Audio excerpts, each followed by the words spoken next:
What is going on, ladies and gentlemen? May the 4th be with you. It is a Star Wars night, and it's going to have all kinds of stupid Star Wars puns and themes, so strap your ass in and get ready. I'm JD Tierney, also known as JD3PO, and to my right, I've got Cat At. Yep, I'm Cat At, JD's wife, the hot and funny one, and I'm not racist, but I'm going to say it. All stormtroopers look alike.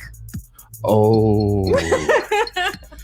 So tonight we're bringing you an awesome guy, Cowboy Jax. He's an Army veteran. He's like me, has TBI and got drain Bamage, and we're going to talk about that. He's got some ties into TV in Nashville, and we're going to delve into all that shit. But first, like always, let's go right into the drink. So you want to bullshit while I get the stuff out? I'm going to do my drink first then while he's taking his sweet ass time. That's what I do. I take my sweet ass time. So what I'm doing tonight is, let me see if JD has a banner for it. No, I did not make banners for the drinks. Aw, sad face. So what I'm going to do is the blue milk of Tatooine. So it's kind of like pineapple juice in Malibu, but we're going to make it look like the blue milk. So what I'm doing is just a can or 6 ounces of pineapple juice. And then it's basically 2 ounces of everything I'm about to add. So blue, curacao, however you pronounce it, goes in there. That's what makes it blue. 2 ounces of coconut milk or coconut cream, whichever one you like. And then 2 ounces of coconut rum. Boom. Blue milk. Boom, she's got the blue milk. Blue milk, people. Real quick, if you are signing in and you have not yet, go to StreamYard.com/Facebook and give them permission to see your profile name, because otherwise we can't see your name, and I'm not going to fucking recognize that you spoke. It's that simple. Go to StreamYard, Facebook, permission. Boom. So, drop the mic, people. He says it every show. I'm not dropping my mic. It's way too expensive. So the first shot I'm going to do is called a, what the hell did I call this thing? I don't know what it's called. Something, the Sith something. But it's, you start off with some Captain Morgan Silver Rum. Yes, I can see you, Mark. Not that we're getting paid by Captain Morgan. It's what we had in the cabinet. So you start off, it's going to be. But if they want to sponsor us, we will totally sell out. 1 ounce of that. This is actually a layered shot. So we're going to be doing that. You always want to make sure if you're doing layered shots to have your stuff chilled, like freezer chilled. Next thing we're going to put in is a little bit of grenadine and turn that shit red. And then we're going to float some blue curacao in there. I'm using a bent straw. You can also use a bent spoon to help layer this stuff. Was that your name in high school? Bent spoon? Yes, bent spoon. And that shit poured entirely too quick. But you can see, I don't know how well you can see, it's partially floated. The one I made off the air was way better floated. It was like red and then black, and it was like and then gorgeous. This one, when people are watching, it's a shit show. So salute to the shit show. And the second shot I'm going to make. He's had 1 or 2 of these off the air, people. Yeah. This one is a Dagobah swamp water because it's Star Wars and we're going to do stuff that's Star Wars. You mean Dagobah or Dagobah? That's racist. No, I don't appreciate your slurs. So we're using a Tito's vodka for this one. Again, not because we're paid by them, but because it's what we had in the cabinet. That's my vodka. That's for martinis. Nope. We have 2 bottles. So start off with 1 ounce of that. A little bit of melon liqueur. You can get the really expensive stuff. I got this stuff, which is pretty much like green sugar water. With like, I guess they walked it through a melon field at one point. It doesn't have a lot of melon flavor. No, it's like they made sugar liqueur and then whispered melon to it from across the room. But I put a half shot in there. It's floating kind of towards the bottom. That one is actually floating, people. That's actually really good. This is going to ruin the float. Oh, wow. You should put that in first then. Some orange juice, and then the very last thing we do is we float some Chambord raspberry liqueur on the bottom. Hey, Someone message JD and say, how old is that Chambord? Because I will bet you $100 million. He doesn't know. As you can see, it actually does float, like I talked about earlier. The Chambord goes on the bottom because it's heavier and it's more dense. And it's heavy and dense. Yeah. I'm smart and intelligent. Hey, Nick Carpenter's on. I'm actually going to be talking about you here in about 1 minute or so. Hey, Nick. Salute. Oh my God, that was tasty. Really? Yeah, it looks like shit, but man, it was tasty. Okay, halfway through the show, make me one. Okay. Jeremy asked how old. I think that bottle of Chambord is at least 10 years old. He doesn't know. We don't even know where it came from. It just showed up one day. It's made like 5 moves with us. It seriously has. So before we bring our guests on, we're going to get into it like we always do and do our sponsors. Kat, do you want to take care of the stuff? So our first sponsor is Nick Carpenter, who is actually joining us, the founder of the Legion of Loan Officers. He is an Air Force Security Forces veteran.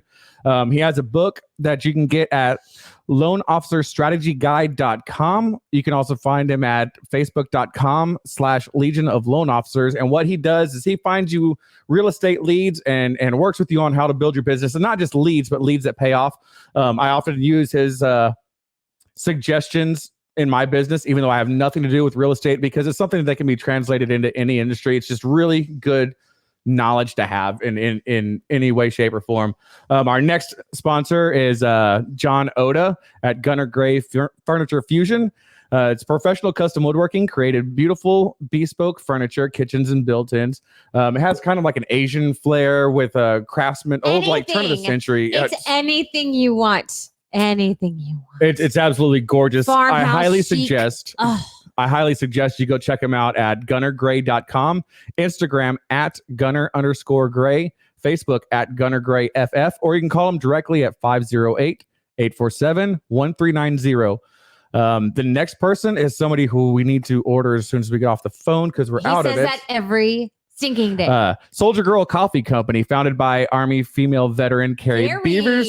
What she does is she has CBD infused flavored coffees such as CBD infused French vanilla, CBD infused snickerdoodles, non-infused Colombian coffee, and then CBD infused 100% Colombian coffee. It's all American grown hemp. It is third-party lab tested, made in the USA. You can find her at sgcoffee.co. Don't go to .com. It's not going to take you to the right place. You can also find her at Facebook at Soldier Girl Coffee Company. And then our final sponsor of the night is Warhorse Legacy Foundation, where they don't have PTSD horses. The horses do not have PTSD. Damn it. The horses are there to help the people with PTSD. Every week. So basically what they do is for the gentlemen and ladies that have PTSD, their families and friends, they take them out there. They do everything from 30 to 90-minute rides to teaching them how to train the horses themselves and just giving these guys a new mission.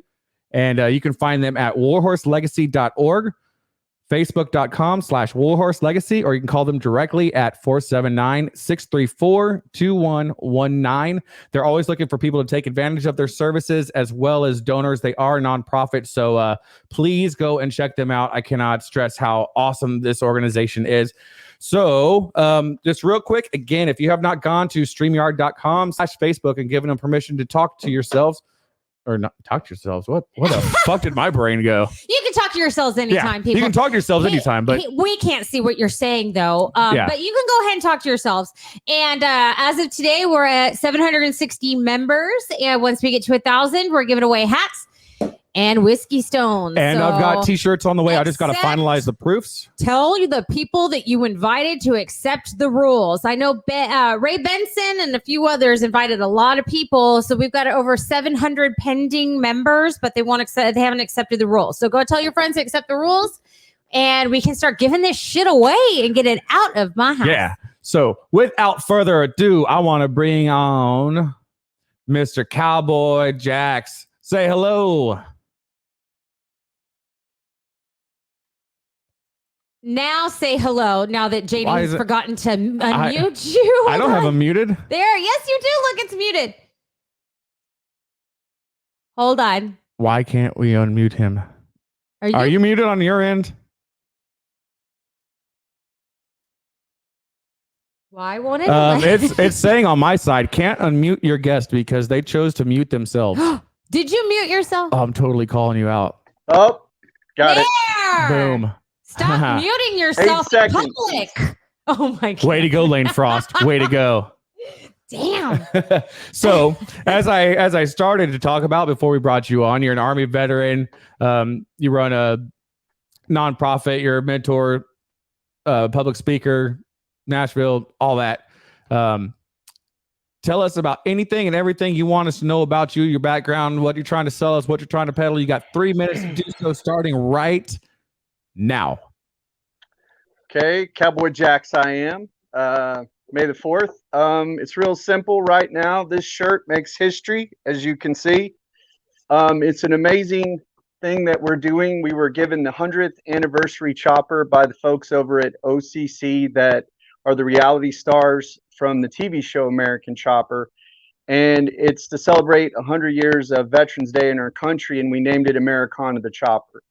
So instead of auctioning it off and taking the money and run, we decided that we wanted to create a movement, which is called the Life After the Uniform movement, to get this thing into a museum. So we're looking for business owners to buy this shirt in bulk. The biggest reason why we're looking for business owners versus just the general public is because we want businesses to understand that veterans are more than PTSD, more than suicide, more than being potentially homeless. Duke recently did a survey that said that they thought that veterans were only good for technical jobs or IT jobs, not things that have to do with social or emotional experiences. Also, the majority of Americans say that they don't know how to relate to a veteran, but we believe that they don't know how to relate to the very small narrative that usually leans towards combat veterans that the rest of the veteran community kind of gets sucked into. There are great folks doing work out there with PTSD and things of that nature, but that's not our focus. Our focus is creating an authentic depiction of U.S. veterans so community neighbors, non-veterans, can understand that the only way we get there is together. So you can check that out at shfveterans.org. I'm a 20-year veteran in the entertainment industry, everything in front of and behind the scenes. I've worked with celebrities, world influencers, done amazing things in branding. Right now we're working with a company that, you know, is recognized in 180 countries around the world. And I am a real cowboy, grew up farming, love to ride horses, and that's about it. Let's get to it. Right on, man. So one thing you brought up, and it's something that I've really been trying to push with people recently, is how veterans are perceived or shown in Hollywood, TV shows, movies, everything. You only have 2 types of veterans. You have the John Wick, Chuck Norris, super combo badass, or you have the broken alcoholic, drug addict, damaged, can't be fixed guy. And there's never an in between as far as modern day veterans. You know, of course, they show all the World War II veterans, the Korean veterans, but anything like Vietnam and forward, there's only two types of veterans that are portrayed in Hollywood. And I think it's very unfortunate because, like what you're pushing, trying to show who, I mean, Jesus Christ, the OEF, OAF has been going on for 20 years this September. And so there's got to be at least 4 or 5 million people that have served just in that time, in that 20 years. Well, let me throw this statistic at you, if I may. 9/11 was the biggest surge of people going into service, right, in any given campaign. So if you talk about from the time of 9/11 till now, okay, think about how many veterans that translates into. That's right. True. And we wonder why we have these issues with our economy, and we wonder why we have, you know, these issues of all these other potential issues. But the reality of it is, you know, people that came out of Vietnam, if you do the research, that was the biggest surge of entrepreneurs in, you know, all of the 20th century. They literally built the best economy coming out of Vietnam. But all you get as a national narrative is somebody wearing a jacket, being homeless, like, I understand that there's a place for that stuff because I've been homeless. So anyone that points the finger at me and says, well, how the hell do you know what you're talking about? I'm a suicide survivor. I'm formerly homeless. I deal with traumatic brain injury on a daily basis. So that's how I know. Well, both sides of the Vietnam veteran are very true, because they all came back and they became entrepreneurs, and then Carter got in office and fucked up our economy, and then they were all homeless and in jackets and. That's right. As soon as he got in office, they just started handing them out jacket after jacket. I was like, all right, here's your jacket you threw here's away. Here's your wheelchair. Here's your jacket. Get out there. Yeah, you know what to do. We trained for this. Come on. Can you look like Lieutenant Dan? Get the hell out. Right, exactly. You got new legs, Lieutenant Dan.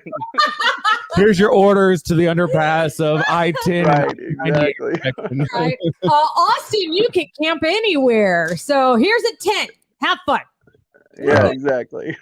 So we're 16 minutes into this, and we've already gone off the fucking tracks. This is awesome. I love it. I love it. So welcome, you are.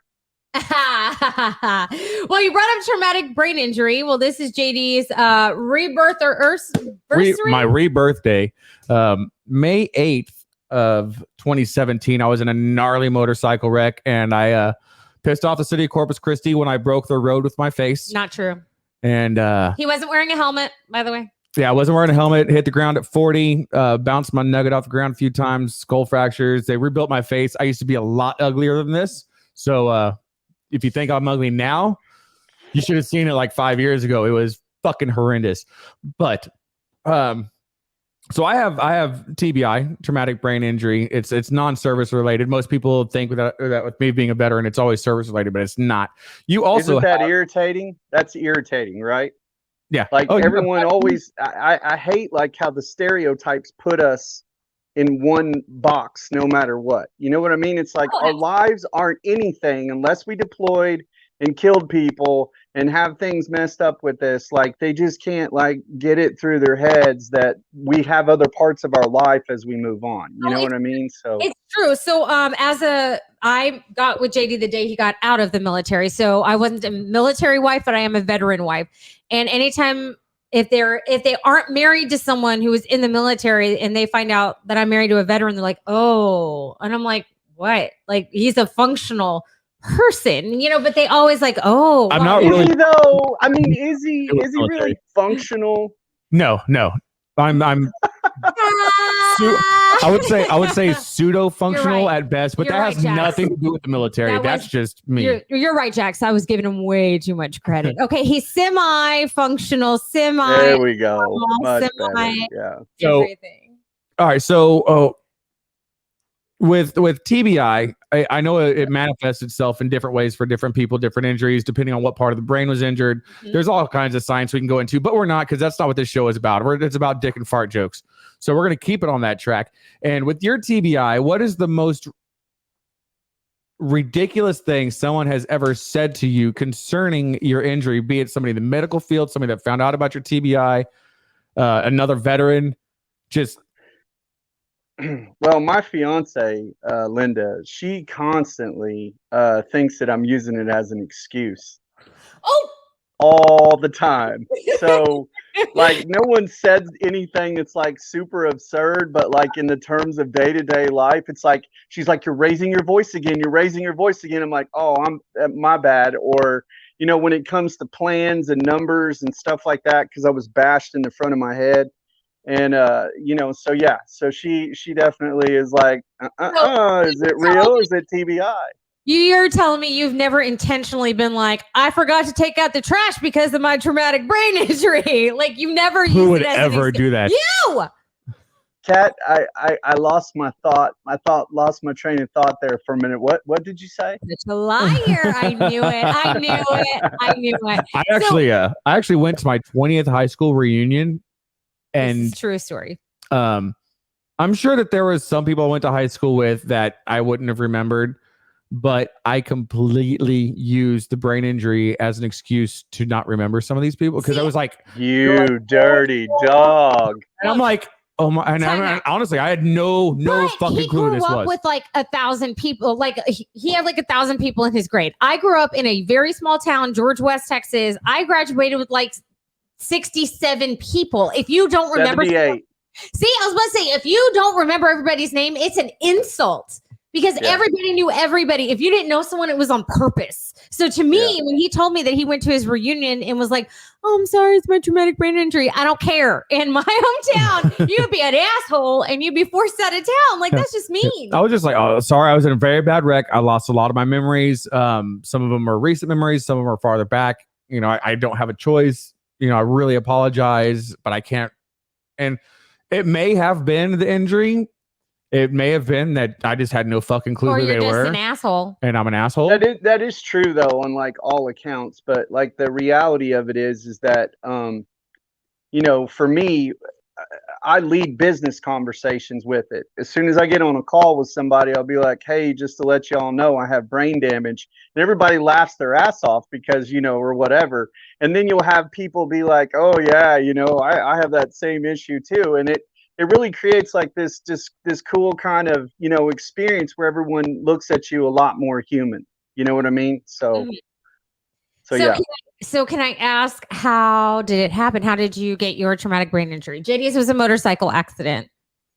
So I was in the infantry, 101st Airborne Division, 1st to the 502nd Air Assault, and see, that was brain damage right there. I said that shit backwards. But so anyways, we were doing what's called a mount exercise, right? And we're inside of a concrete building with no lights. It's a live fire exercise, so there's muzzle flash going around just like it would be real world. You following me? So I went to go up a ladder, and as I was going up the ladder, there's a guy on the 3rd floor, and he had not secured his ammo in his pouch.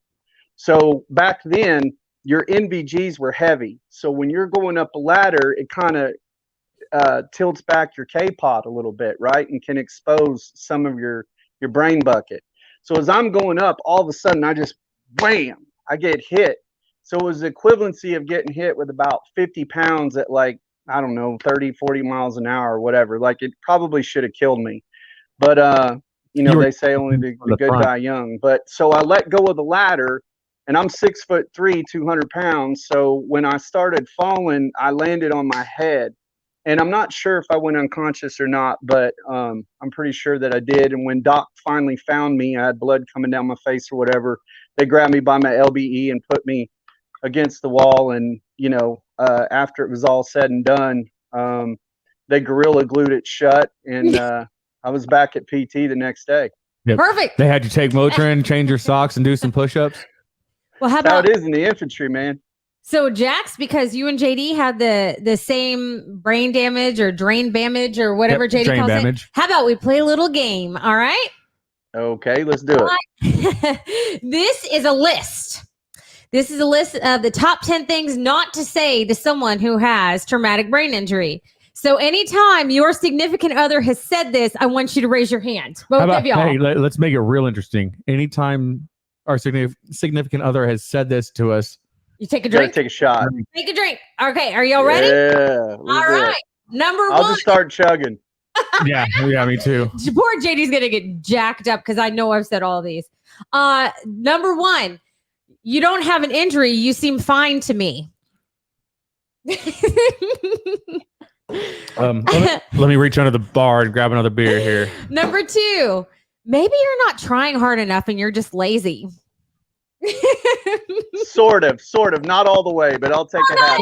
Paraphrase. Paraphrase. Because I don't say that to JD. I just say, yeah, you just don't want to do what I asked you to do.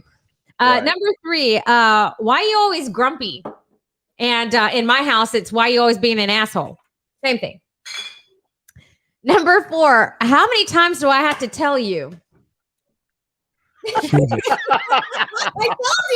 it's 10 things. This is what you're not supposed to say to people with TBI. This is what I get every day. Damn, I'm drinking premium whiskey right now. I'm gonna be half hammered before we even get to the show. Dip your finger in it and lick it, okay, man? Hey. Oh my god. This is the We're not even half.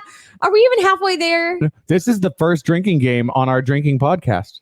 Okay, Well, number honored I am. High five, Ski.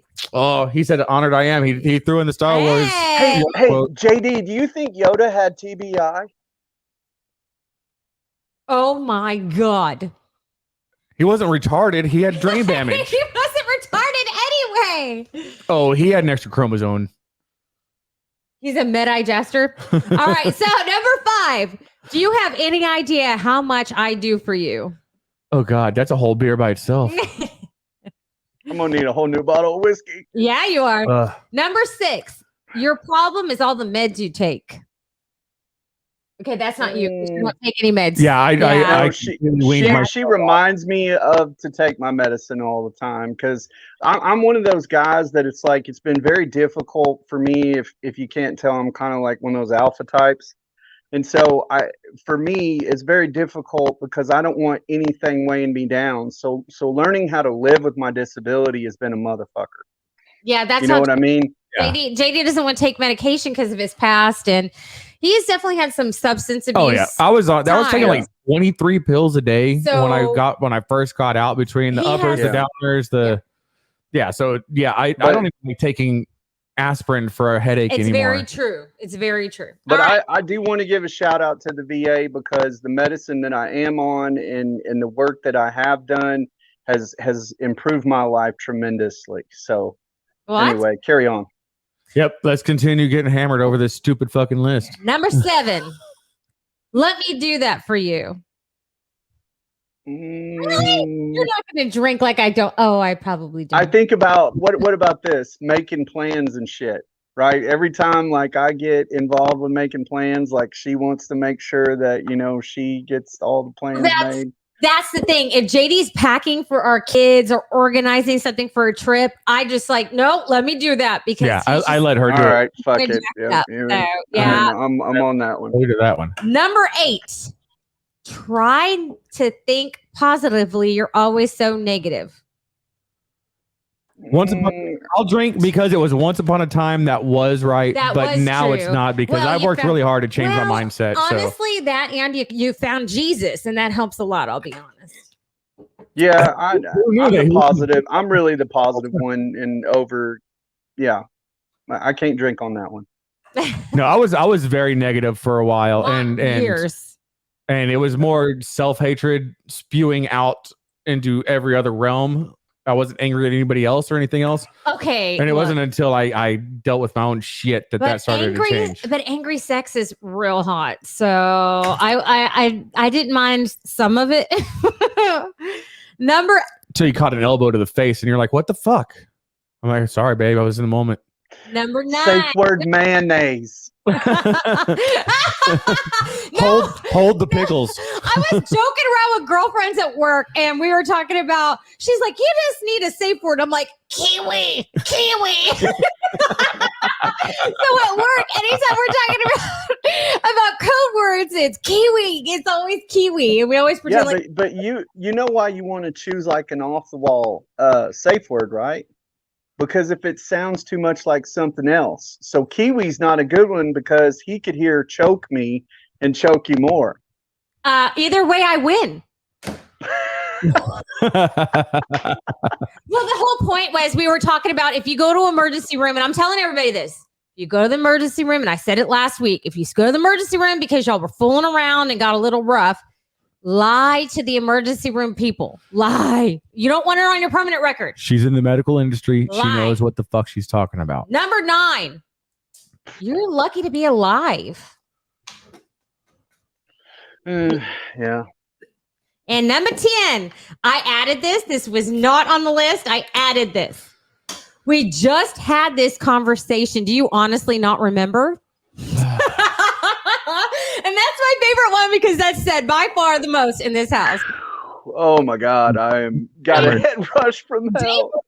TMI, seriously? Look, if you don't like it, you need to go to a show that's a little more less. Yeah, pretty sure that if the censors were rating us, we'd be borderline NC-17 easily. And you know what? If people don't like it, they can tune out, man. Agreed. I think everybody that's here knows what's going on. Most of the people that are commenting are they've seen. Yeah, that was literally nothing, David. Just wait. Just wait, Yeah. David. Saddle up, partner. Exactly. So speaking of craziness, I had to hear about your 21st birthday party. In the field. In the field. Yeah. I don't know if you can call it a party if it was in the field, but I definitely want to hear about your 21st. Yeah. Okay. So I signed up I think it was the summer of my 18th birthday. And so I've been in the Army for a while, and we went to this hellhole that's called JRTC when I was about to become 21.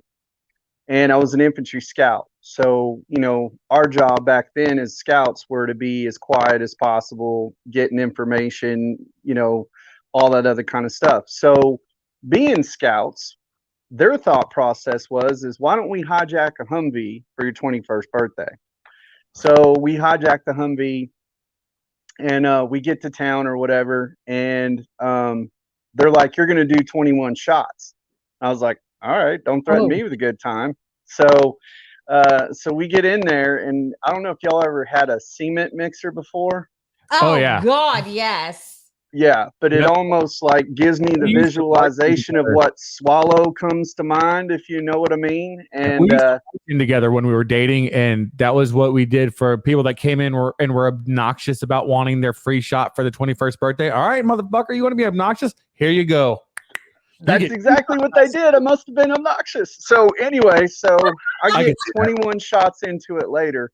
I'm completely blackout drunk. Like, I don't recall anything. I'm glad that it was like the 90s or whatever, or early 2000s or whatever it was, because there was no cell phones. But apparently I found the most biggest Korean woman that I could find at Fort Polk, Louisiana, and was grinding all over her. And one of my buddies had one of them disposable cameras, and apparently pictures were taken, but I've never seen them. So I'm waiting. I just keep waiting year after year when that's going to surface. Somewhere being like, woo, So reach out and find someone with those pictures. Oh yeah, somewhere in a box, I've got a handful of those disposable cameras that God knows what is on them, and I'm scared to take them to get developed because God knows. Let me tell you, it could be deployment pictures. It could be, shit that we did one night when we were way fucked up. I have no idea what you're talking about. Knows? I have no idea what you're talking about.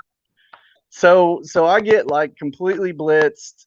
Thank God somebody pulls me off before I do really, really bad things. And the next day, our platoon sergeant knows something's up. And so I literally had to mop the barracks the next day, because that's how you got in trouble back then, because, your chain of command was pretty cool, especially if you were in the scouts, because we got to cross train with Rangers and all that stuff. So anyways, I'm throwing up and I'm mopping it up, and I'm throwing up and I'm mopping it up. And so that was my wonderful 21st birthday in the United States Army.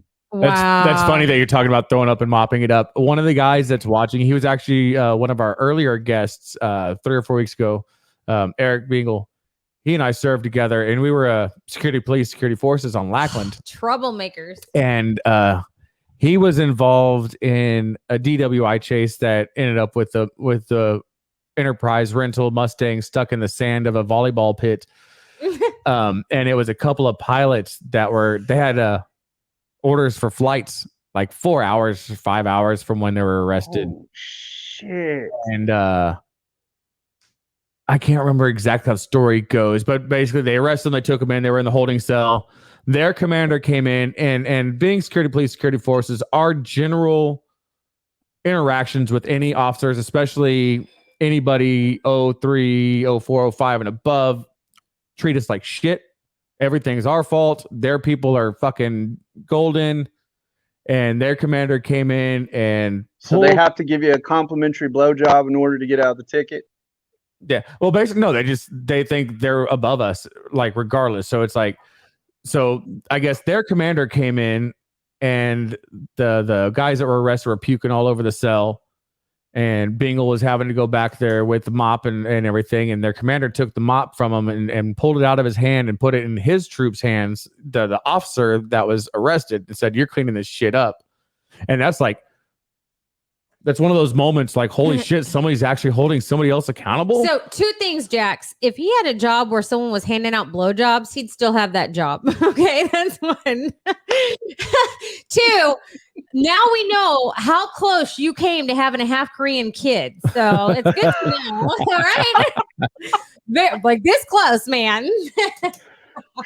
Dodge that bullet, I'll tell you. Man, it was wild. But it was cool. It was cool to, it was cool that that's how I spent my 20. I mean, I was really bummed when we first got there because JRTC is like some of the most intense jungle training that you'll ever go through. You and have to tell me what JRTC is, because in my brain it keeps registering as like junior ROTC kids. Yeah, junior ROTC kids in like high school. Yeah, that's what I keep Joint Readiness Training Center. Okay. Thank you. That's much better than because I was junior... like, what did they do? Make you set up a tent? Like, have you ever heard of the phrase Tigerland before? Heard of the phrase what? Tigerland. No. So that's what they called JRTC back in the Vietnam days. So, yeah.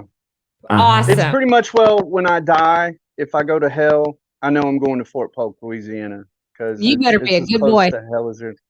I don't know about that. I don't know. Lackland is hell. Yeah, hey, baby, you can't look like Eric Church and be bad. All right, I'm just gonna put it out. It doesn't exist. I don't know how well you know Eric Church. I want it documented right now. I'll tell you this: that when my wife leaves me, I know exactly where she's going. Look, I don't know Eric Church as well as I want to know Eric Church. That's goodness. She wants to know Eric Church biblically. Yes. Wow. I'm sorry, Eric Church's wife. I'm very, very sorry, but I've come to terms with it. It's okay. It's not my fault. You can get you one of them masks and just staple it like Deadpool on your face. You know what I'm saying? Like an Eric Church mask? No, that would be disturbing. Like you ripped off Eric Church's skin and he's wearing it like Silence of the Lambs or something. Look, Kat, beggars can't be choosers, okay? Like you want Eric Church or you don't want Eric Church. I like angry sex. I don't like serial killer sex. That's a little too far for me. A little too far for me. 6 of one, half dozen the other. It's all fine. Is it though? Like there's, is it though? Right. I don't want him to wear my skin, but I want him to be in my skin. I don't know. She wants me to be inside of her, but not inside of penetration her. In one area, not like okay. Yeah, we've stabbed that one enough. Sorry. So it is May the 4th. It is Star Wars Day. What do you want to do first? Unpopular opinion or would you rather? Well, we're gonna start with stupid jokes to start off. So guest first, you want to tell a stupid Star Wars joke for us? Yay. Absolutely. This is so dumb. Why did the angry Jedi cross the road? Why? To get to the dark side. That is so retarded. I love it. You want to go next? Yeah. Awesome. What do you call a Sith that won't fight? A Sithy. A Sithy. Don't be such a Sithy. I got one better than both of y'all's. Are you ready? Why did Darth Vader go to Guitar Center? Why? To find the hidden rebel base. Oh, Jesus. That's so bad. So bad. Oh, I thought it was funny. So retarded. I love it. Oh my God. So you've watched this show. You've actually participated as a commenter on the show many a times in the past. You know how it goes. The next thing we're going to do is we're going to do the unpopular opinion. But this is kind of a special one. We're bringing in the Star Wars unpopular opinion, as you can tell with those cool graphics I made just a little bit ago. Wow. Southpaw's unpopular opinion special edition. Look how fancy they I know. I wish that Lucasfilm and Disney weren't so anal retentive about their licensing rights. Otherwise, I'd have all the music going on right now. But no, they want to be dicks. That's how much we can do without getting sued. All right, that's it. Yeah, you want to get sued. So, what is your unpopular opinion? All right, people. If you're Star Wars fans, you might freaking hate me, but I don't care. I'm going to say it out loud. I think Disney Star Wars is better than Lucasfilm Star Wars. Take that, you fuckers. I know everyone's going to be mad at me. I don't care. Okay. George Lucas. Let me explain myself. George Lucas took away Darth Vader's balls. He put in episode 1, 2, and 3 and took his balls off, put them in a blender, and pulverized them. And Disney Star Wars brought them back. And then they brought me Mandalorian. And I'm so happy. Okay. So in your assessment, we're excluding the original trilogy, right? When you're talking about Lucasfilm, you're talking about the one episodes 1, 2, and 3. I'm sorry. I'm speaking in general. I think Disney Star Wars, besides Han Solo movie, because that was an abomination. Besides that, I think that you're telling me that Disney Star Wars is better than fucking Empire. Oh, we're gonna have marital problems.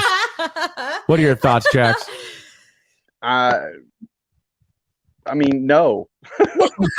Have you seen the Phantom Menace? Like, get the fuck out of here. No, absolutely. Cat, you're my spirit animal, but no. Wait Jason. a minute. Okay, wait, time out. We got to talk about the spirit animal thing. So inside of you, Jax, is a 5'0" white girl with sass and a potty mouth. That's your spirit animal? Yeah, that feels good. I like that. Yeah, absolutely.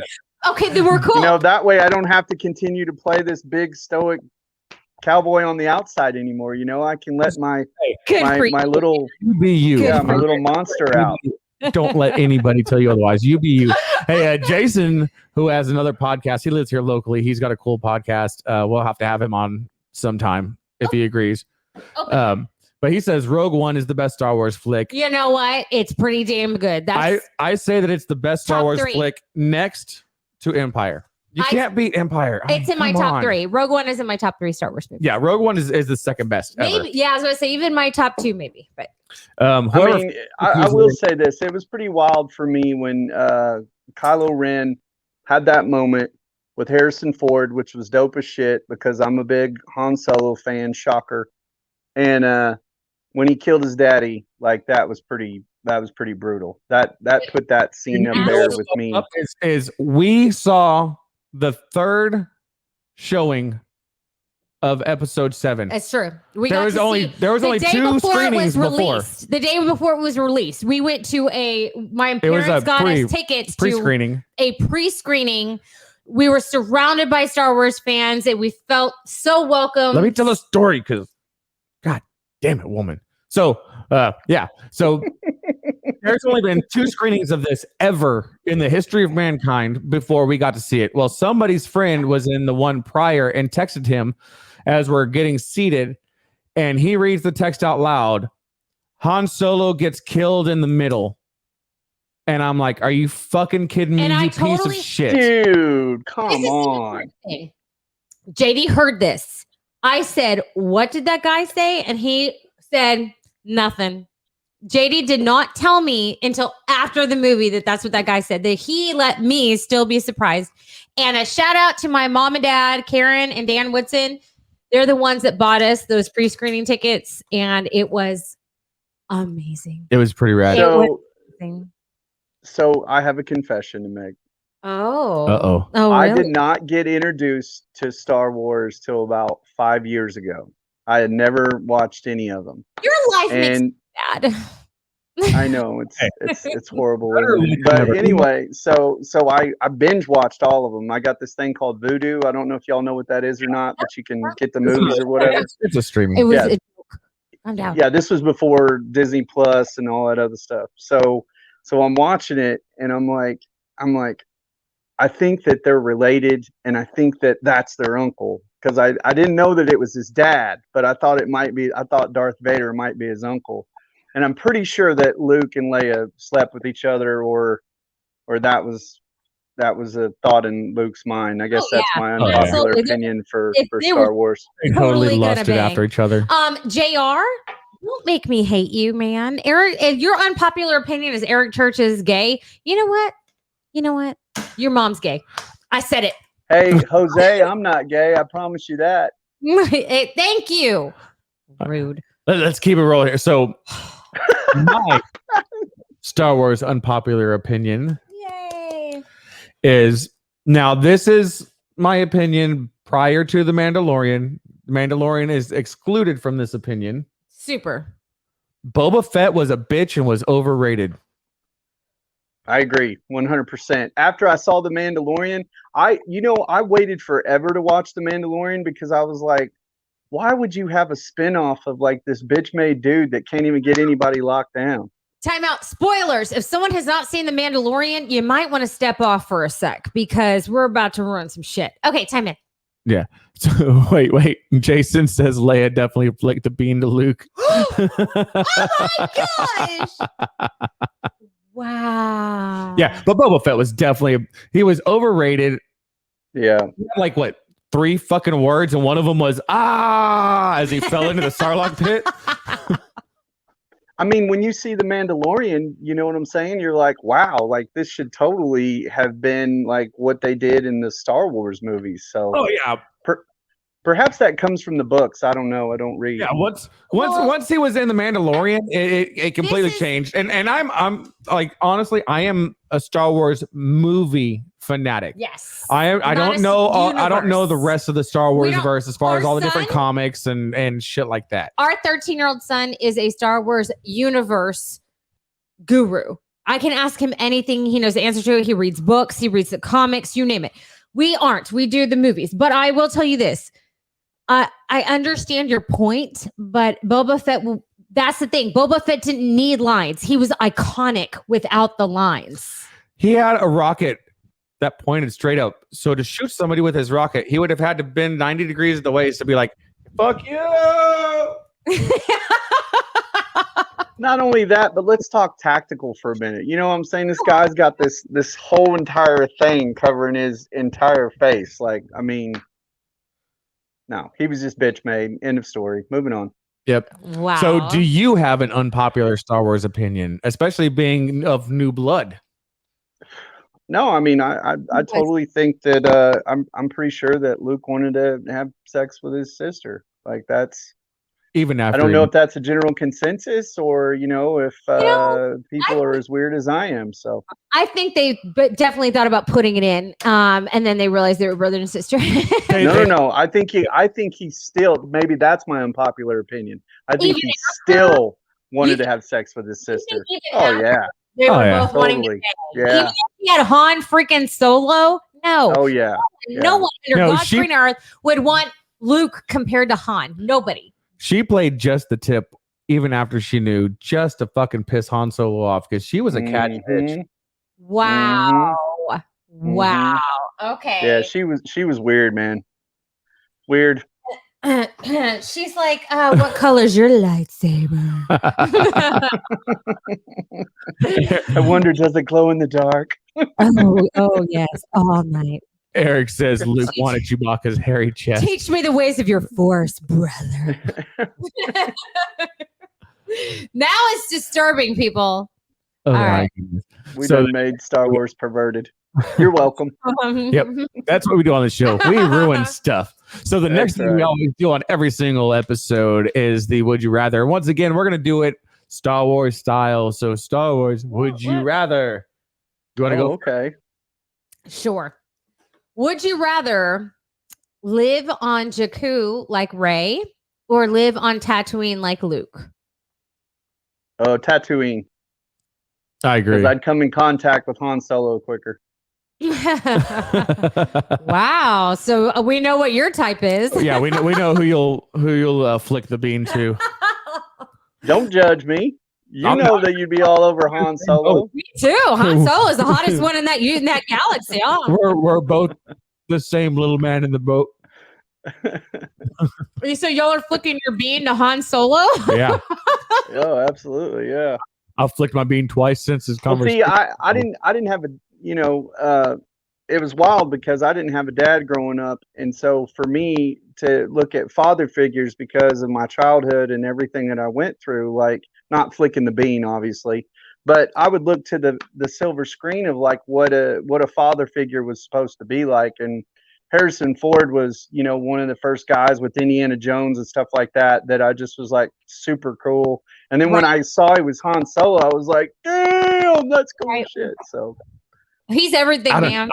Honest, I love Star Wars and I love him as Han Solo, but I do have to say I love him as Indiana Jones more.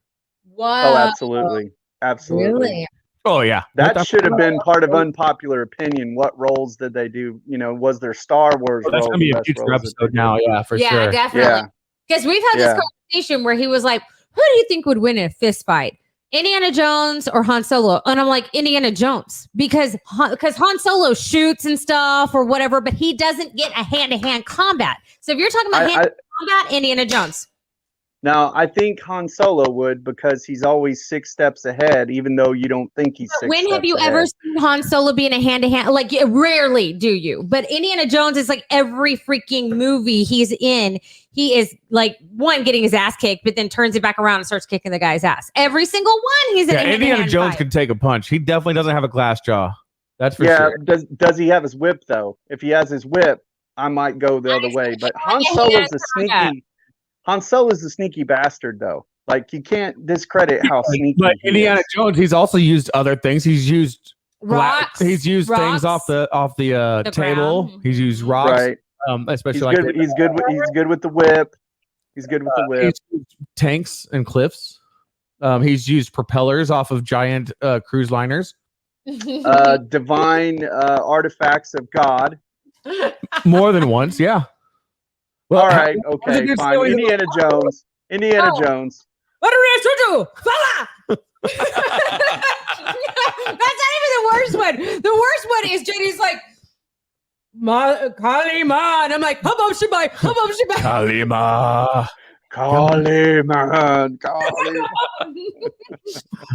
Oh man. God, we're fucking retarded. Terrible. What's your would you rather? So my would you rather, staying on the Star Wars theme, is would you rather, and in these scenarios, there's no rescue, there's no getting out of it, there's no escape, you're gonna die. Would you rather die by stormtrooper firing squad or die by 1,000 years of Sarlacc digestion? I don't even know what the hell a Sarlacc leaky Sarlacc that Boba Fett fell in Return of the Jedi, the big butthole in the sand.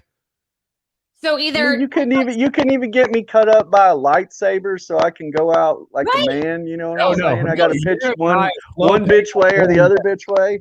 Yeah. He said Sarlacc, which takes like what 1,000 years to be digested, or death by stormtrooper execution, which they can't hit anything. Shit. They shoot about as good as the 101st. Which reminds me, I have a joke about that. I'm sorry, what? World War II, who dominated 101st? Vietnam, who dominated 101st? Iraq, who dominated 101st? Oh yeah, I talk shit. Yeah. Why is quarantine perfect for stormtroopers? They always miss people anyway.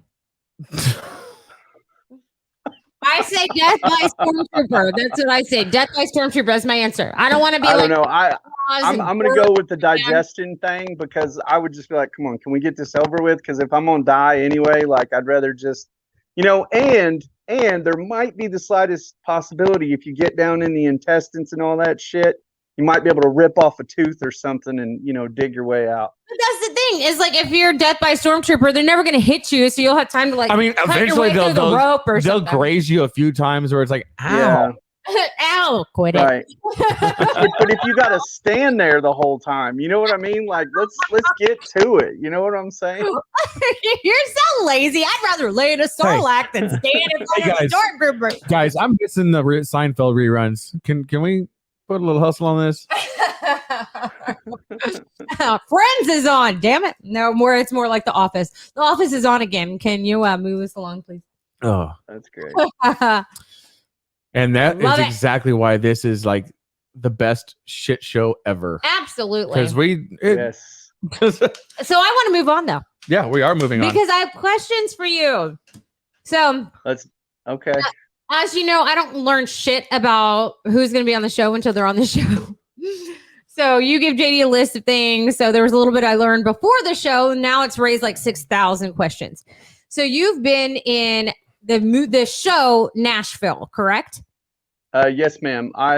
So you can see me in the show Nashville, but my big thing that I did on the TV show Nashville was I was a stand-in. So I don't know if y'all are familiar with what that means, but basically I was the guy that stands there and gets everything set up before the main actor comes in for the shots. So like we checking see your lighting, back of your head. They're checking lighting and making sure everything works out. Mhm. Placement's good. Got it. Are they the ones that where they like film the back of your head? So like no, he's not a double. He's a stand-in. There's a difference. So sometimes it depends on like what they're looking for on that kind of stuff, because stand-ins can do that kind of stuff too. But no, in the TV show Nashville, I actually got some FaceTime, which was kind of cool. But I really enjoy doing the behind-the-scenes stuff because I've been a stand-in for major motion picture, and I've also done it in television and stuff like that. So yeah, it's pretty cool. Jason said like a porno. So let me ask you: He's not a fluffer, okay? No. Have you ever been a stunt cock? Have you? Yeah. Have you ever been a stunt cock in porno? So, can you tell me the name? I'm an engaged man, and I plead the fifth. Hey! It's just between you and me. Nobody will see this. Trust me. We won't tell her. Yeah, we won't tell. Y'all are a mess. So who was the most needy actor on the set? Can you tell us that? Oh man, that's a great question. I know. So I don't know, like obviously brain damage, so I forget like some of their names, but one of them that I do remember that we had a lot of trouble waiting to get going on scene and stuff like that was Hayden Panettiere. Got it. Wow. I'm glad she knows.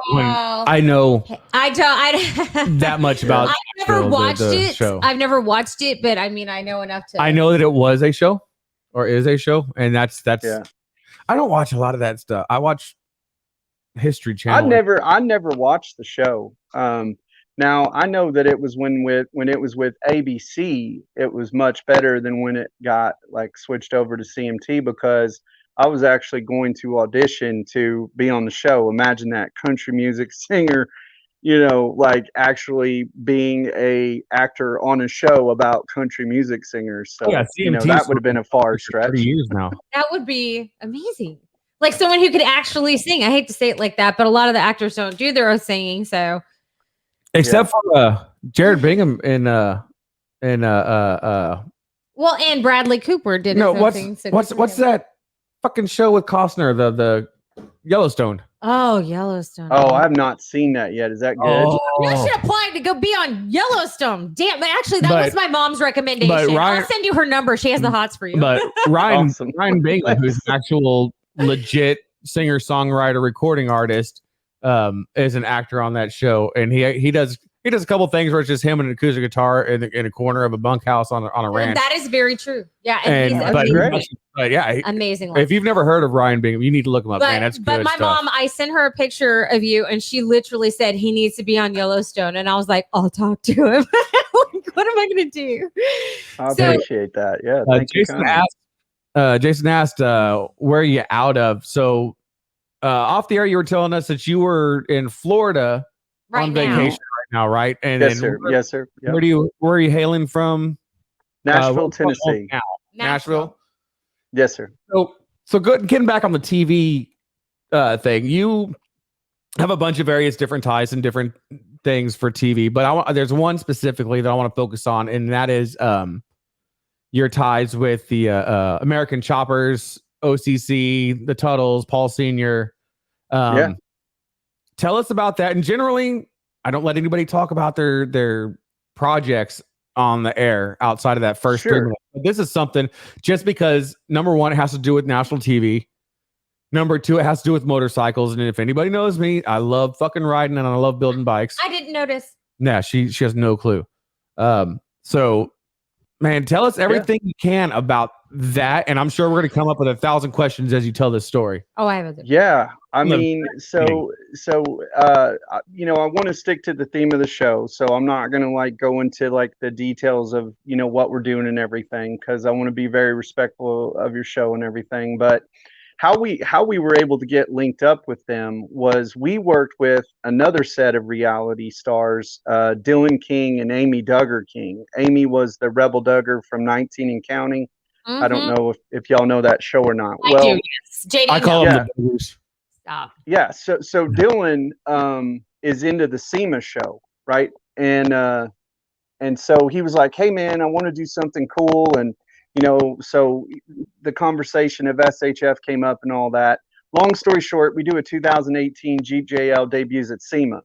So the next year after that, which is, for those of you that don't know what SEMA is, look it up, but it's one of the most exclusive auto shows in the world. So they did a Jeep and it had all of our logo on the side. I mean, it was just an amazing experience. So anyways, that led to us getting connected with the OCC folks, because I never watched the show. I'm legit country boy, cowboy, whatever you want to call it. I love riding horses and all that. I don't even know how to ride a motorcycle, to be honest with you. Oh, And wow. so I never known anything about it, and we were gifted the 100th anniversary of Veterans Day motorcycle that they built. It's over 400 hours that they put into building this thing. But the cool thing was the first time that I met Paul Sr., because I watched some of the videos and like how they portray him and all that kind of stuff, and I was like, God dang, what am I getting myself into? So I walk in, for the first time up there in New York, and so I walk in and there's this guy standing over there just built like a brick shit house. But I was like, he wasn't like super tall or whatever. And it was like from the back, and I was like, surely, that can't be him. So, I walked over to him, and sure as shit, like it was Paul Sr. And, I mean, he's Wait, just a really great guy. Short. He said he's short. Oh, short. Yeah. Yeah, well, I'm 6'3", so like he didn't, I think he fell like right around here somewhere.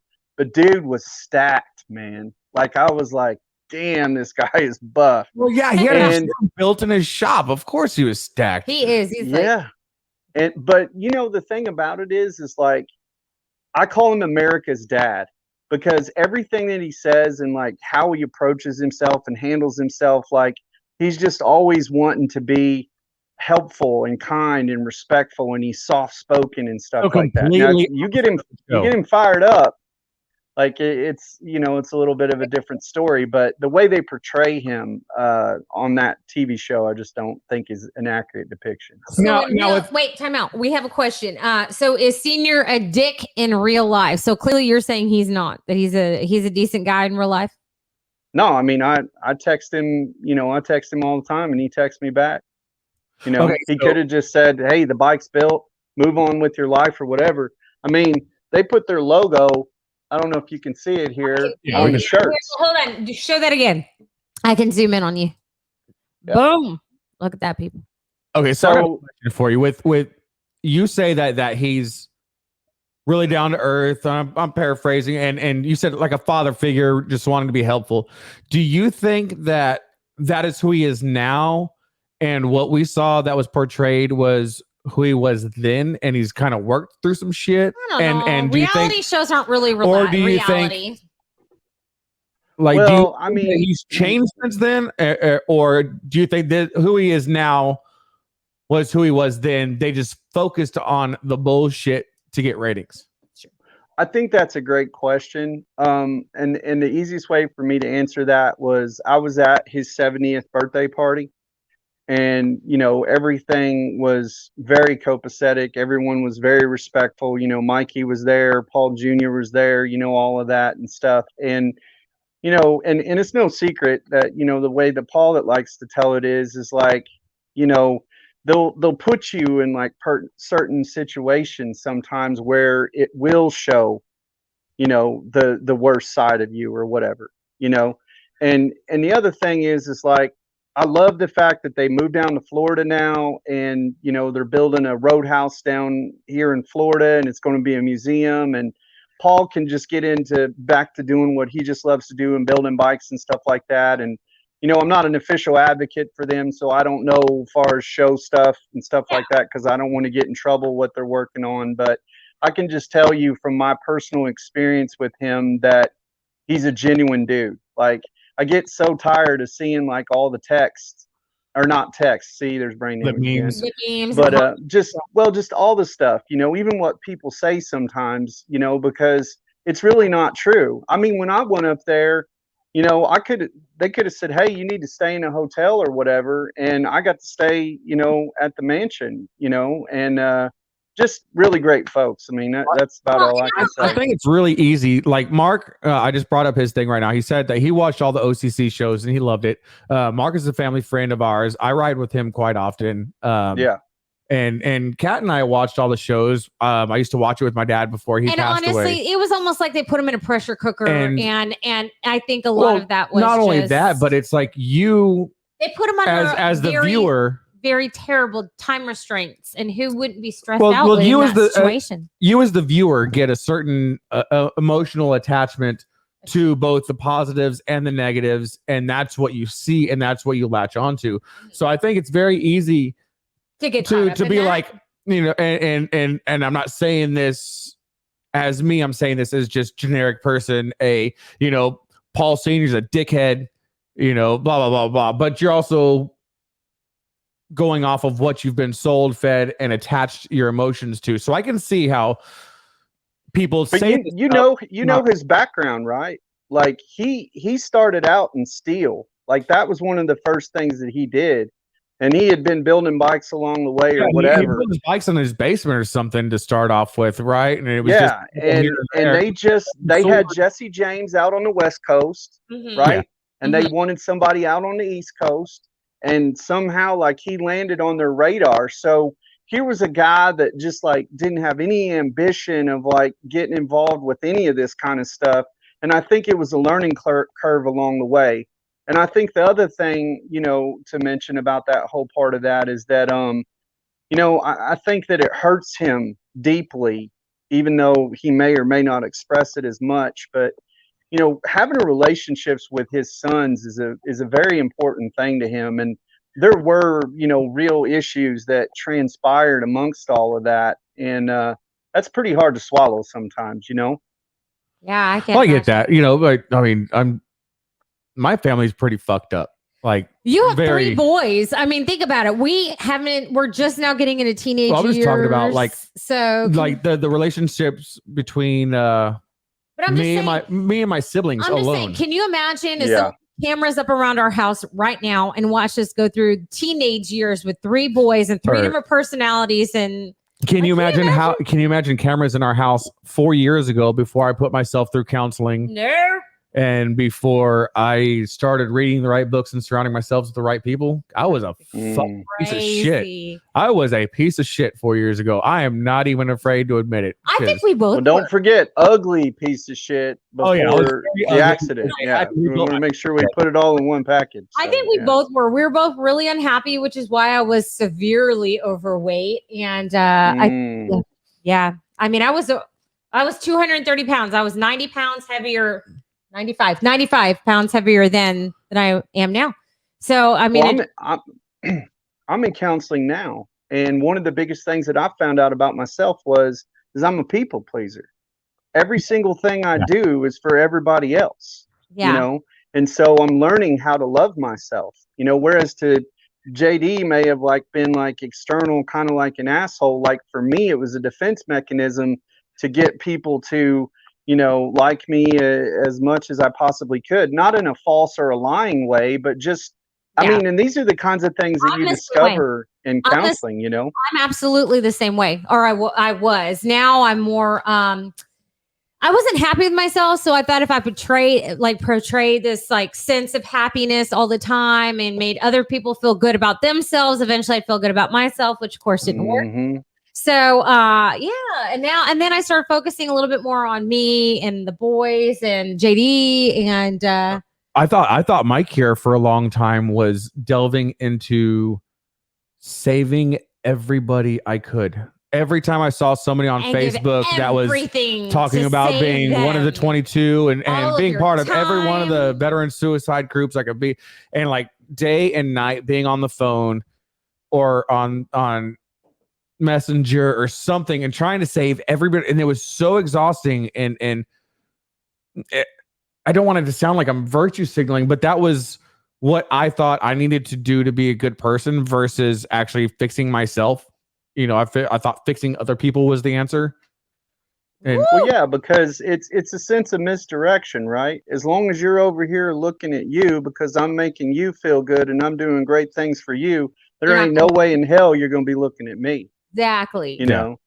So that's why my unpopular opinion, even though we did the Star Wars tonight, perhaps you can have me back on sometime, is, you know, I don't believe there's suicide prevention. So I agree because I'm a suicide survivor. And I get tired of constantly hearing that over and over and over again. You know what I mean? There ain't nobody on this planet, even Jesus himself, would have kept me from putting that belt around my neck. You know what I'm saying? Man, this is the deepest we've ever gone on this show, and I don't mind it. Like normally it's supposed to be fun and all that stuff, but this is actually I really appreciate this candid conversation because maybe there's one person watching or listening that needs to hear this. Like sometimes fix your shit. Get yourself into counseling. Jax said you're in counseling right now. Yeah. I was in counseling for a year and a half. Yeah, and thank you for wording it like that. Don't take that leap. Yeah. Don't take that leap. Don't take that leap, but take the leap in getting the help you need and focus. Maybe you're focusing too much externally and not internally. So take that. I always make the joke that I'm a perfectionist and I'm glad I failed that day. Well, God bless you. I'm glad you failed too. You fucking failure. We love the shit out of you. Yeah. It's like the one time I had the barrel in my mouth. I'm like, I'm so glad I'm a pussy. See, it's not heavy. We're just making it as distorted as possible. So, oh my God, only it's we can make suicide a laughable moment. I'm the only person going to put a gun to their head and have really bad aim. I'm just saying. Hey, she's a stormtrooper. and that, folks, is what we call a callback. every full every circle. Week. So you were on music videos also. Is that correct? Yes. Yeah, I've actually produced, wrote, and starred in I think 6 or 7 music videos, and then I've also been. I was in Ruben Studdard's video. Was the first video that I was ever in from American Idol, and then I did dance choreography because I'm a professional dancer and stuff like that. And not erotic. Professional dancer. Just want to make it clear on that. Then I'm out. But yeah, so we got to do Midland's. I choreographed Midland's HGTV thing. So who is your favorite? Cool. Who is your favorite artist to work with? Well, I would have to say the coolest person that I've ever worked with that has a lot of professional notoriety is Johnny Neal from the Allman Brothers. So I don't know if y'all listen to the Allman Brothers. I've always heard that they were a class act. Yeah, that's true. Yeah, and they've been around for he's just a lot of fun though because he looks like Santa Claus, but he talks like somebody that like he talks like this all the time, man. So you don't even know what's going to come out of his mouth next. You know, man, when he talked like that, it sounded like the blaxploitation movies where it was like he had the big black pimp with the giant big black. Yeah, man, that's what he sounds like. He's from Delaware. A Boomhauer almost like. No, Boomhauer would be more cool ass. I know. Boomhauer. Yeah, it's more of a What artist do you want to work with? How about that? Oh man, the one artist still in the game that I would like to work with. Well, what genre music? How about that, Kat? Any. Okay. I would like to collaborate with Bruno Mars. That would be cool. I'd love to do something with George Strait.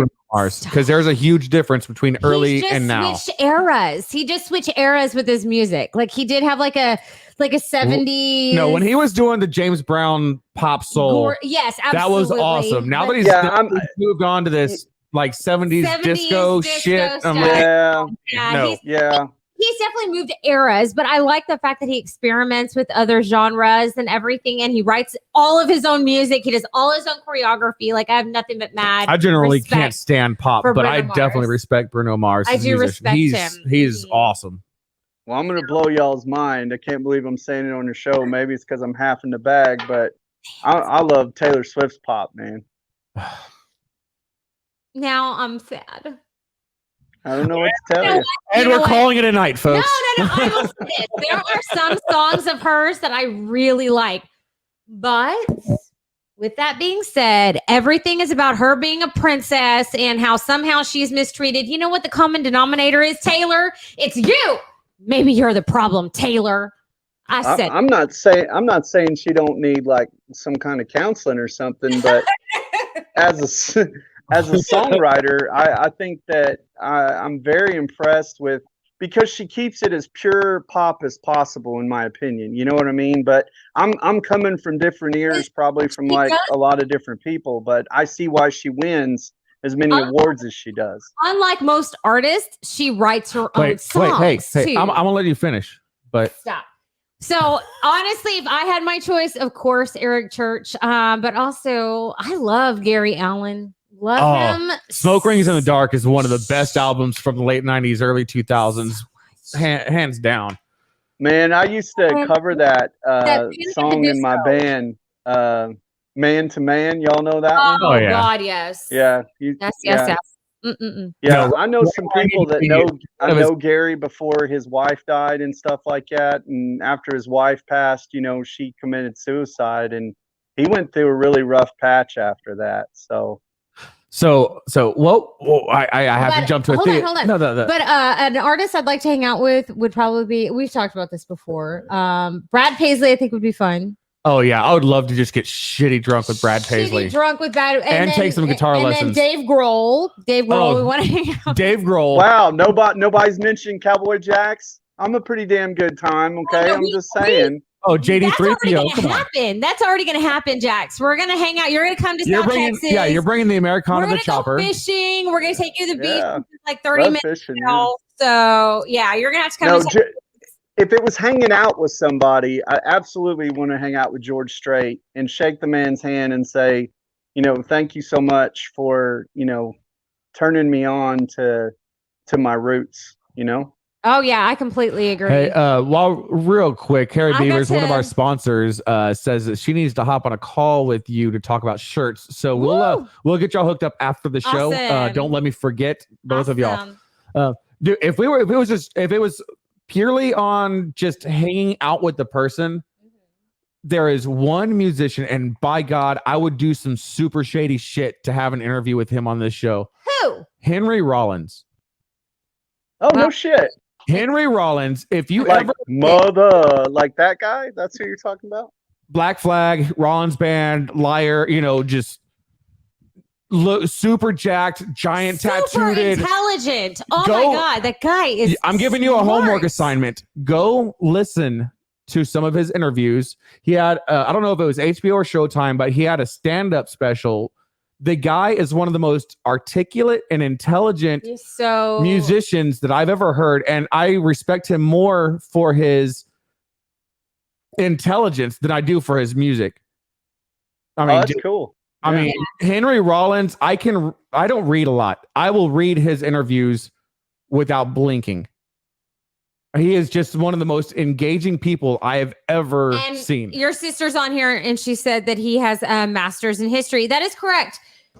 Yeah, he's not the one with the doctorate, though. There's another one who got their doctorate. No, that was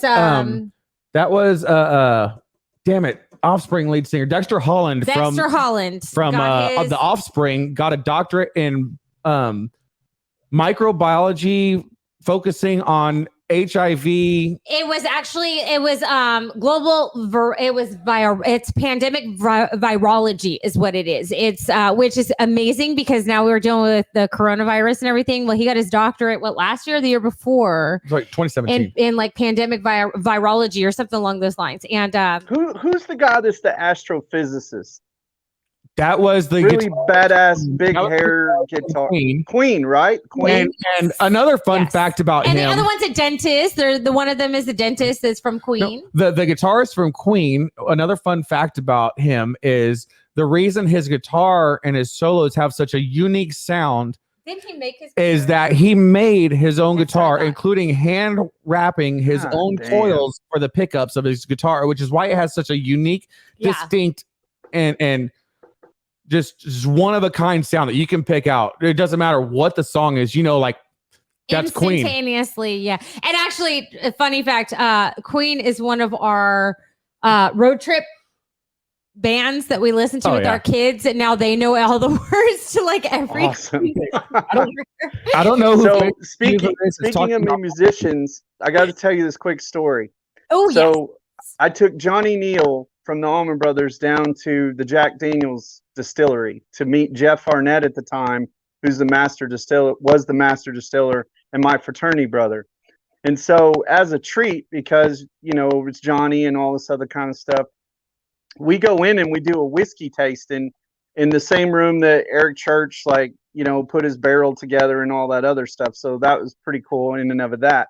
So Johnny can usually handle his liquor pretty good, but you could tell that, he was having a pretty good time, and he's blind, right?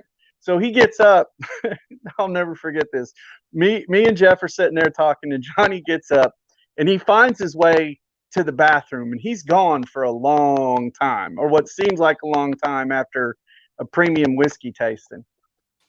So all of a sudden he comes out of the bathroom, and he's got a lampshade on top of his head. And Jeff is buzzing. I know that Jeff's buzzing. And so he gets up and he stands over next to him. It's almost like he's coddling him like he's a little kid. And he goes, Johnny goes, I couldn't find the light switch.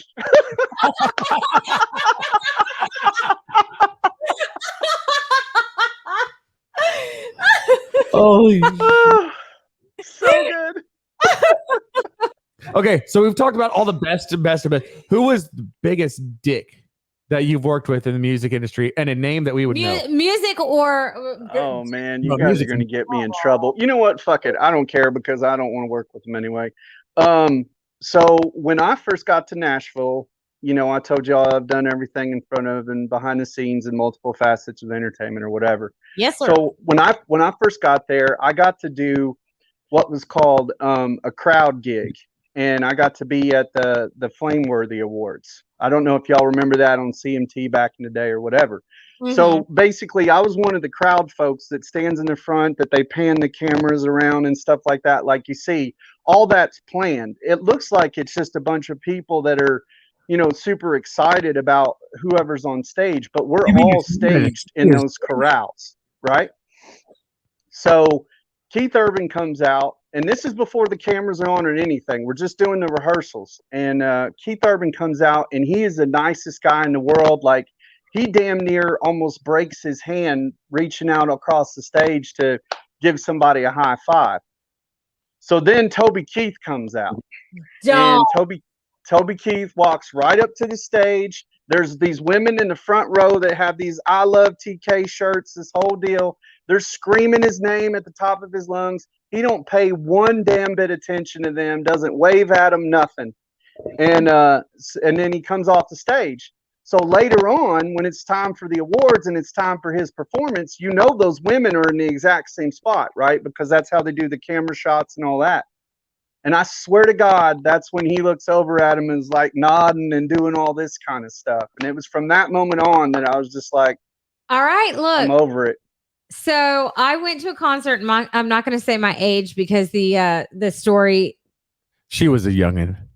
I went to a concert with my sister's boyfriend, who was a radio DJ. She couldn't make it. I went with him as his +1 or whatever. Well, he makes friends with Toby Keith's road manager.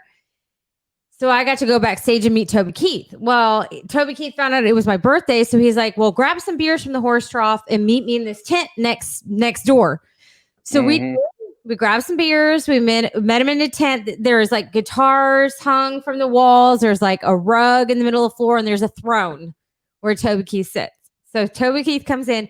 We wound up spending 2 or 3 hours hanging out and drinking with Toby Keith.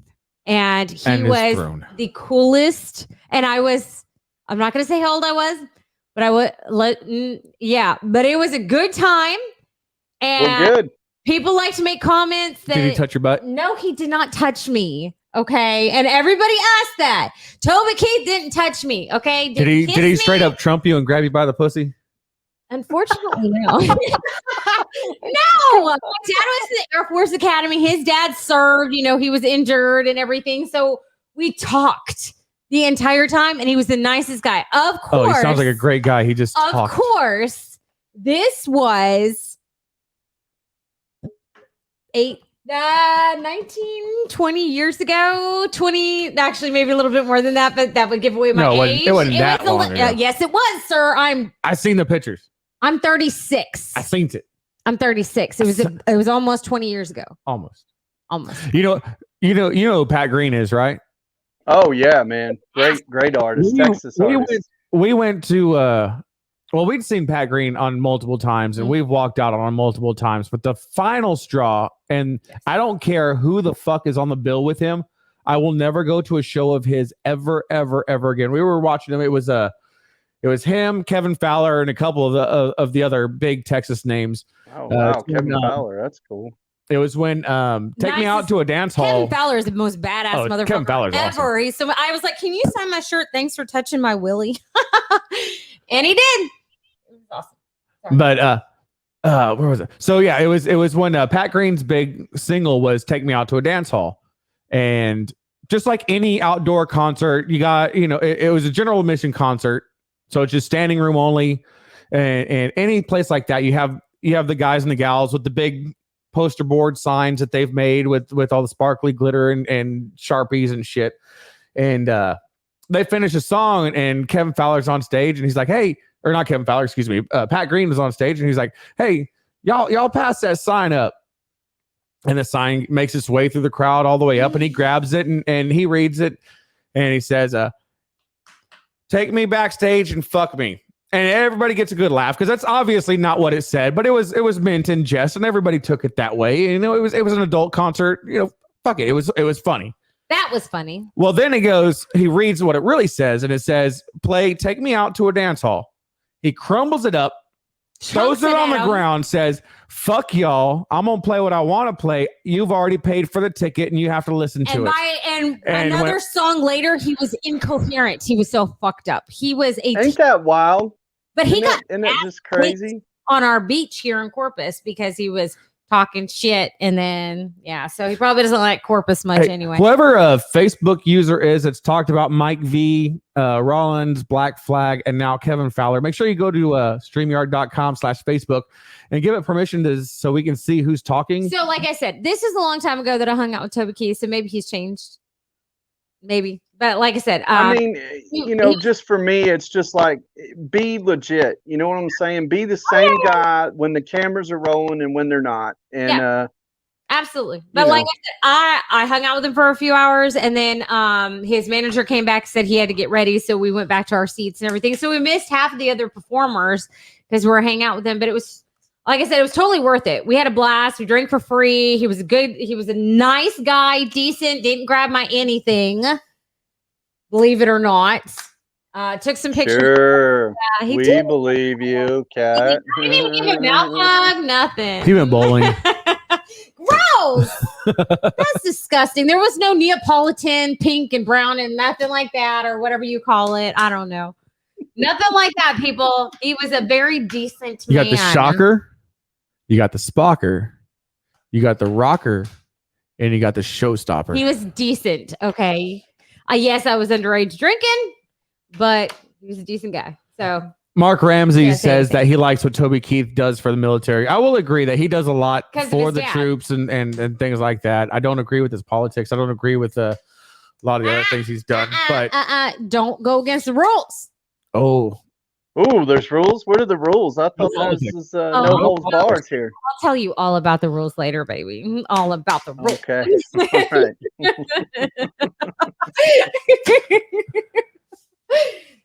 What? So I got to tell y'all something that's funny.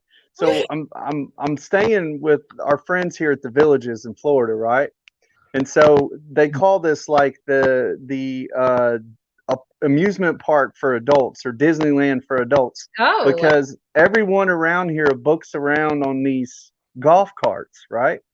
It's wild. Like there's as many golf carts as there is cars, because it's a retirement community, 55 and older or whatever. And it's a very beautiful place and all that kind of stuff. But there's this rumor that there's these different loofahs, and each one of these different loofahs represents like a stage of like where you're willing to go, like sexuality wise. And so I had Linda look it up, and she gives me like this whole entire list of like from beginner to advanced to like, let's get it on sort of thing. And so we're driving today, and I saw one of them loofahs on the back of the car. What's that? Can you forward that to our email? Oh, absolutely. I will forward it to your email. But I actually saw a car with a loofah on the back of it today, and I was like, "Oh my god, that shit's real!" Like it was crazy. Okay, I got crazy.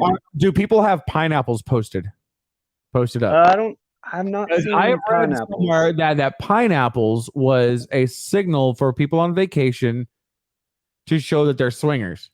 Well, also we've heard, so we have the rubber rings because I can't wear like real rings at the hospital, and JD couldn't wear them on the oil fields. So we have rings, and one of mine's black and one of mine's turquoise, and his is black with turquoise on the inside. Well, someone told me at work the other day, they're like, "Oh, you have a black ring." I'm like, "Yeah." She's like, "Well, you know what that means, right?" No, black ring. Oh, it's the same color for the loofah. Black rings are supposedly a signal for we swing, and I was like, "Oh, yeah. well, that's the big one, like the big one." So I know. Jason, who lives in our neighborhood, he also has a podcast. He asked, "Have you heard about the swingers in our hood?" No, but hang out. Wait for me when we drop our kids off at school in the morning, because I want the full fucking story. Let's go for a walk in our neighborhood, and you point out those swingers. Okay, look, unless they're a part of my bunko group, I'm a part of the old lady bunko group, and if there are some swingers in my old lady bunko group, I don't want to know about their syphilis-ridden asses. Okay, I'm just gonna let them be. Yeah. No judges. As long as he's not better looking than me.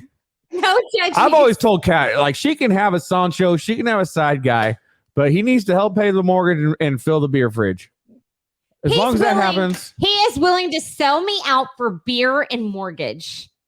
No, it's not selling you out. It's letting you do what you wanted. It's letting you what I want to do. And it's got to be Shiner or better. God.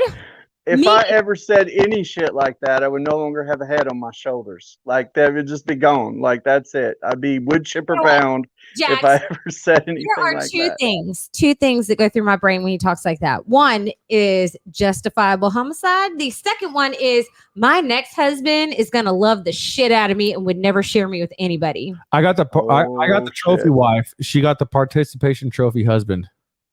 It's not true. That is not true. And it's thoughts like that why you think that I want to get someone to fill the beer fridge and pay my mortgage. That's how it works. I didn't say one. I didn't ever did. Those are my terms. See, that's what happens when y'all start drinking that tattooy milk. Shit goes downhill from there. You have to set solid boundaries. Wait, hold on. Jennifer, are you out there? He said our stipulations. Get a hold of me, baby. She was on here earlier. She had to leave earlier. Lindsay, are you there? Lindsay, fill our beer fridge. She keeps going to girls.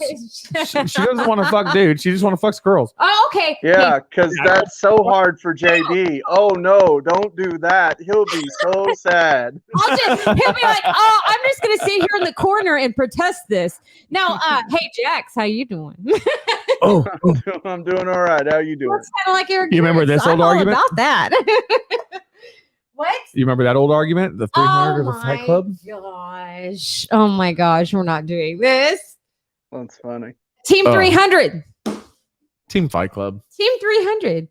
Y'all want to give me a clue, or am I just supposed to randomly? That's my sister that commented. It's the movie 300 versus the movie Fight Club, but based on like who could kick whose ass type of thing, or who was hotter. I don't even know. Both. It was a long time ago, but I'm team 300 because I think the people in 300 would have totally annihilated them, and they're way hotter. But apparently JD has a thing for literally everybody in Fight Club. Yeah, so. I would switch teams for Edward Norton playing narrator. I mean, when he punches himself in the face that first time, I'm like, holy shit. Like, that is wild. Did you get a Woody? Say again? Did you get a Woody? Cowboys don't kiss and tell. I love that answer. Wait a minute. You can kiss it? JD would never leave his bedroom. Oh, yes, I would. I would join the circus, get paid to do it. Well, he would. If I can't give you a mouth hug and console you, then what is my purpose in life? But I can't, so therefore you still have purpose. Apparently to have like a harem of women that help pay the mortgage and give beer. He'll pay my mortgage and give JD beer. Yeah, that's it. There you go. I want to get this back on the tracks, at least briefly. Yeah. I want to circle back to the conversation about the chopper that you get or that you have. Yes. Yeah. Yeah. So obviously, anybody that's seen the show with OCC, and I'm kind of afraid to say the name because I don't want to get sued by Discovery Channel or anything, but you can say, I think you can say American Chopper. I mean, I own one of them, so, and I've been on OCCplus.com. So, well, none of their bikes are cheap. Like, no. even their quote unquote, stock models are like $65K. Right. The custom ones are $100K plus. So that being said, do you have? I'm trying to figure out how to word this properly. Yeah, because I may or may not be able to answer the question. Do you have a museum piece that looks pretty, or do you put fucking miles in that bike like it meant to be? He doesn't ride. So somebody put fucking miles on that bike. Please tell me somebody rides the motorcycle. No, no one rides the motorcycle because it's meant to go into a museum. So that's the point. Now, that being said, if there would have been like a Save Home Front motorcycle that would have been made, then we totally would have rode that. You know what I mean? And this has been in a movie that I can't disclose any information about, and it may be in a couple of different other things. So there'll be like basic type stuff, but I mean, when you see it, like, you really don't want it to be rode. You know what I mean? Because it's more of a piece of art. Jax, you've got a lot of connections, obviously. I'm going to make you a deal right here, right now. This is coming off the cuff. This wasn't planned. No. I have a Harley motor. Okay. Sitting as a piece of artwork in my home bar. That is true. Okay. I will donate it if you can find a bike to be built for your charity, as long as it gets fucking miles put on it while raising money. You want me to get my motorcycle license? Is that what you're saying? You don't have to ride it. I don't care who rides it, as long as motorcycles are meant to be ridden. God damn it. Hey, me again. I have an idea. How about you? Does it feel good to get that out, JD? Because like I would feel the same way if it was a horse that never got rode. How about you donate it? How about you donate it to a wounded warrior? How about you donate it to a veteran? Donate what bike? The bike that we build? The big chopper? No, that you use that engine. The one that with the motor that I donate. I'll donate the motor. Donate it to a veteran. You help me find people to donate other parts to build an entire bike. I got the motor. I got the heartbeat. Well, let's talk offline because I've got some ideas already that involve Johnny Cash. Let's make that happen, and let's get it to somebody that's gonna put some fucking miles on it. Okay, we can talk about that for sure. I've got to mention that there's over 400 hours that was put into this chopper. It was the lead fabricator was Josh Allison, and then Paul was the one that overseen it. But what's dope about it is it's not like the other choppers that they've done. Like, this is a throwback to like Americana, like Easy Rider, 15-foot long, takes Yeah. 3/4 of an acre to make a left-hand turn. Yeah, and it's Art Deco, so like, I mean, it's got this cool. I mean, it's just a very beautiful, beautiful piece of art as well. It's got a really cool 2-up seat on it. It's gorgeous. and- Yep. It's gorgeous. Yeah. You're right. It's got the old 70s throwback, like an old actual chopper, not. It's art. Yeah. You're Well, absolutely yeah, right. because that's what I told him is I said, to me, veterans is about celebrating life after the uniform. Do you know how many veterans we have in this country that have went on to do absolutely amazing things? Like, I'll give you an example. The co-founder of Mattel Toys is a U.S. veteran. His name's Elliot Handler. Morgan Freeman. Chuck Norris. Yeah. Bob Chandler, who invented monster trucks. Another guy I have a crush on, Dan Crenshaw. Oh yeah, Dan Crenshaw. But we're not getting into politics. But And man, I'm not talking about his politics.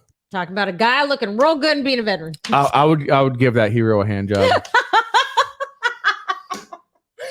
Fucking Air Force. I can't give you another eye, but I can give you my hand for about 30 minutes. For a gentleman like that, as long as it takes. Hey, Dan Crenshaw, if you're out there, he probably wouldn't even need to refill my beer fridge for you to. He's down there in Texas, ain't he? You need the one that did that badass video or whatever. Well, Houston, outside of Houston, and we're in South Texas. So, everyone thinks that, that's only a couple hour drive. Are you kidding me? Like, Texas is so large. Like, our friend flew into Dallas, and he's like, well, it's only a couple hour drive. It's like an 8-hour drive for us. From me to go from here to DFW field is a 9-hour drive. Yeah, it's an 8 or 9 hour drive up to Dallas. So, no, Texas. So the first time I went to Dallas, and I got off of the plane, and I got into the cab, and I was driving, and I was like, oh, there's the y'all know this from the airport. Oh, there's the city. And I'm waiting, and oh, there's the city. Then I finally get to the city, and he's like, that'd be $56. And I was like, what the fuck are you talking about, $56? Because it's so damn far away from y'all. It's crazy. It's awful. Mm-mm. Yeah, it is. And Dallas Fort Worth in general, especially when you join both cities together and then everything between them, it is. Oh, yeah. Side of the other, it's a good 2-hour drive. It is, yeah. With traffic and in Texas, we don't go by miles. It's hey, how far you live? Oh no, about hour and a half. It's by time. It is by time. That's awesome. That is very true. I don't know. We're only about 3 hours away, so we can spend the weekend. So we live in a suburb just north of Corpus Christi. I work at a hospital in Corpus Christi. So the girls are like, well, how far away do you live? And I go, 30 minutes. That's it. Not miles. I live 30 minutes away. Texas is all by. We delivered 40,000 pounds of goods down there right after Hurricane Harvey. In Corpus? Mm-hmm. Yep. Oh shit! I didn't know. Yep. We were with Harvey. We lost. I spent some fence pickets. I spent 5 or 6 straight days in the hospital during Hurricane Harvey working. And it was the first 2 days, I would say, were real just fun. Because of no power anywhere else. It was really fun because it was almost like the worst camp worst camp ever. And we had a blast and we had a good time. Day 3 came and some of the crew got to leave and got relieved, but not everyone could get back into the city. So some of us were stuck there for another few days. So we, the ones that were stuck with a bunch of new, fresh faces who were like, well, I don't see what the big deal is. You motherfuckers, we haven't showered in days. All of our food, we had all the neighborhood people living at the hospital with us because everyone lost power and everyone with COPD and any lung issue were living in the hospital because they ran out of oxygen. So we had an influx of people they weren't anticipating. All the food went to them first. So all the healthcare employees got what was left, which means there wasn't enough food for us. So we were living on nothing and we hadn't showered because, we lost water, we lost power for a while. We're running on generators. So no unnecessary anything. It was a nightmare. And people were like, oh, I don't see what the big deal is. You suck. But we had a baby born during Hurricane Harvey. They named him Harvey, and that was the best part of my whole experience. Sergio took it back to where we're talking about the size of Texas. and then took it back Oh, even farther like to being parsecs. Star Wars Yeah. and talked about parsecs, which is actually Time. time It is. and not It distance. is time. Good So for you, great Sergio. Star Thank Wars. you so May much. the 4th be with you. Callback. The funniest thing about Hurricane Harvey, though, was we live the way the crow flies, which for you people that are like city folk, that's like a straight line if you drew it and didn't have to follow roads. The way the crow flies, we're about 3 miles from the actual Gulf of Mexico. Less than that. Less than 3 miles. Less than that. There was jellyfish in our all yard. over my yard. In our yard, from- we had jellyfish blown the into wind. our yard, blowing. and I'd say less Dude, than that. we saw them big boat carriers, like made of steel that they put all them, stacked them boats in. That some bitch was crumpled up like a freaking beer can or a Coke can. I'd never seen anything like that before. I believe it. Yeah, we went to Rockport as they were rebuilding it and seeing the before and after. Actually, my parents were going to buy a house in Rockport. It was destroyed. It was leveled. So the house that they were planning on purchasing, it wound up being leveled by Hurricane Harvey, actually, and that got real serious. So I'm gonna do a Star Wars joke. Are you okay with that? Yeah, do a Star Wars joke. All right. So what do you? And with the Star Wars jokes, we're going to start closing it I down. know. So What do you call a bounty hunter from the South? No idea. Boba Fett. Bubba Fett. Boba Fett. Hey, what kind of car does a Jedi drive? No clue. A toy Yoda. Oh, jeez. It's so obvious. Damn it. Hey, how is duct tape like the Force? I love this one. I know this one, so I can't It answer. has a dark side, a light side, and it binds the galaxy together. Wow. And with that, And folks, it's a Band-Aid, apparently. yeah, and with that, folks, we need to start calling it a night. We appreciate everybody tuning in, whether you stayed for just a little bit or the entire time. Thank you very much, Jax. We cannot thank you enough for being part of this. It does not seem like an hour and 45 minutes. It Nope. seems like that was like a 30-minute conversation. Jesus, it flew. Yeah. Kat, thank you for being my wife and being awesome. Well, thank you. It's a gift And and a of curse. course, we can't do this shit show without our sponsors, especially Warhorse Legacy. Jennifer May was here earlier. Love her. Again, thank you all. Don't go anywhere, Jax. We're going to end this broadcast and we're going to talk a little bit. Happy May the 4th, everybody. And tomorrow is Revenge of the Sith. Make sure you drink your water, take your Tylenol. You don't want to feel it in the morning. Change your socks, do your push-ups. And yeah, thank you for tuning in. Off the clock, behind the scenes, and under the influence. All right. Bye, y'all.